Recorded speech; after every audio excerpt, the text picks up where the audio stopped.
ഈ പുണ്യഭൂമിയുടെ മാനം കാക്കാൻ സ്വജീവൻ ബലിദാനം ചെയ്ത അനേകം സിഖ് പുണ്യാത്മാക്കളിൽ ഒരാളായ ഗുരു ഗോവിന്ദ് സിംഗ് ആണ് സർവശക്തയായ ചണ്ഡിയുടെ ഏറ്റവും വലിയ സ്തോത്രങ്ങളിലൊന്ന് ചണ്ഡി ദിവാർ രചിച്ചത്.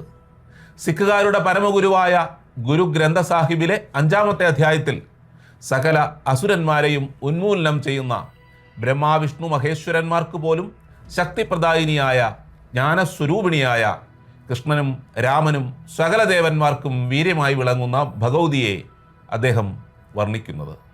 ഹിന്ദു ഭൂമിയുടെ പാരതന്ത്ര്യം കുടഞ്ഞെറിയാൻ ഗുരു ഗോവിന്ദ സിംഗ് സ്ഥാപിച്ച ഖൽസ യുദ്ധവീരരുടെ ഗാനങ്ങളിലൊന്നായി പിന്നീട് ചണ്ഡി ദിവാർ മാറി.